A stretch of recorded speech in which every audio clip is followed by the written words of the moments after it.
छोटी बम है, फोड़ दी है, उसकी चिंगारी एक तो आवाज़ कितनी तेज होती है, दूसरी उसकी चिंगारी जो निकलती है बहुत दूर तक जाती है। तो ऐसे हमें जो पटाखे होते हैं उससे क्या होता है, कौन सा प्रदूषण होता है जो पटाखे फोड़ते हैं, जानते हो? ध्वनि प्रदूषण। तो इस तरह से समझिए कि आप जैसे नॉर्मल तरीके से बैठे हैं, अगर किसी ने पटाखा फोड़ा तो कुछ ना कुछ तो आपके अंदर होना ही है, दूसरा काम तो खराब होना है ना। हमारे कान सेंसिटिव होते हैं, मतलब नाजुक होते हैं।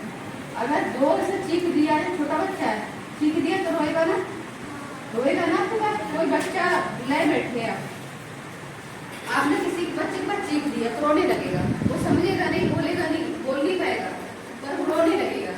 तो ये सोचेगा मेरे ऊपर हमला होने वाला है, डर जाएगा। वैसे पक्षी जानवर होते हैं जो हमारे आसपास रहते हैं, जो हमारी सुरक्षा करते हैं, वो भी उनका भी यही हाल होता है, सेम जैसे हम इंसानों को होता है। तो पक्षी जानवर हमारी सुरक्षा के लिए होते हैं ना। पक्षी है, पहले गौरैया थी, अभी दिखती है गौरैया क्या? नहीं दिखती। बहुत से पक्षी ऐसे जो नहीं दिखते, पहले थे। इसी वजह से जो प्रदूषण फैल रहा है, जो पेट्रोल डीजल का प्रदूषण है, आग लगा देते किसी चीज में जो उसका प्रदूषण है, उसकी वजह से जो हमारे पक्षी है वो खत्म हो गया है। बहुत सी कुछ चीजें ऐसे सीख सकते हैं कि जो हमारे कोई हित में है, हमारे लिए सुरक्षित है या असुरक्षित है, वो आप समझ सकते। तो दिवाली में जो पटाखे चलाते हैं, सुतली बम है, रॉकेट है, इस तरह की चीज चलाते हैं। जो रॉकेट है, रॉकेट चलाए होटल में चलाते हैं, कई जगह बोतल भी टूट जाती है। कभी किसी की बोतल टूटी है रॉकेट चलाते टाइम में? जैसे चक्री वगैरह चला रहे हैं, कुछ ऐसे पटाखे चला सुतली फट जाती है, दूर तक किसी को चोट लगी, हाथ पकड़े पकड़ चला दी, जब चोट लग जाती है। और कटोरी में भी चलाते हैं तो कटोरी फट जाती है, मटके में चलाते तो मटका टूट गया। तो लगी आज तो पड़ोस में जो भी है, बच्चे खेल रहे हैं, बड़ा है, उसको चोट लगी। बहुत सी दुर्घटनाएं होती हैं। दूसरा है आग लग जाती है, किसी की झोपड़ी में आग लगती है, किसी की फसल का नुकसान हो गया। तो ऐसे करके बहुत सारी दुर्घटनाएं होती हैं जो हमारे लिए अच्छी नहीं होती। कोई गरीब इंसान है, किसी की झोपड़ी में आग लगा दोगे तो क्या वो आपको दुआएं देगा?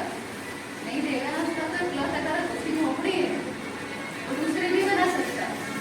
जैसे किसी की फसल रखी, उसमें आग लगा दी, चिंगारी पहुंच गई तो आग लगी, तो उसका भी नुकसान हुआ ना। तो हमें कोई अधिकार नहीं होता किसी का नुकसान करने।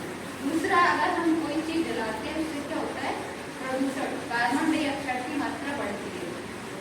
उससे क्या होता है, अगर कार्बन डाइऑक्साइड की मात्रा बढ़ती रहेगी वायुमंडल में, बहुत सारी परेशानी होगी। और उससे क्या होगा, ग्लोबल वार्मिंग जो हमारे लिए हानिकारक है। टेम्परेचर बढ़ेगा, बीमारियां बढ़ेंगी प्रदूषण की वजह से। तो आगे स्थिति बहुत खराब आएगी, जो अभी है उससे भी ज़्यादा खराब आएगी। जैसा कि आपने देखा, बाढ़ आई थी, बहुत सी जगह ये भूकंप आ रहे हैं। तो ऐसी जो आगे घटनाएं होंगी वो बढ़ती जाएंगी और हम लोग ही कर रहे हैं। तो आप लोगों को हम लोग इतना बोलना चाह रहे हैं कि आप लोग जो दिवाली को पटाखे चलाते हैं, पटाखे कोई भी चलाते हैं, किसी भी धर्म का कोई भी त्योहार हो उसमें पटाखे चलाते हैं, तो उसमें क्या आप जो ग्रीन पटाखे वो चलाइए, तेज होने के पटाखे मत चलाइए जिससे किसी का नुकसान हो। ग्रीन पटाखे बोलते हैं, हरे पटाखे, ये देखा आपको हरे कलर के मिलेंगे। हरे पटाखे इसलिए बोलते हैं कि इको फ्रेंडली पटाखे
दिवाली मनाएंगे तो बड़े तरीके से मनाएं।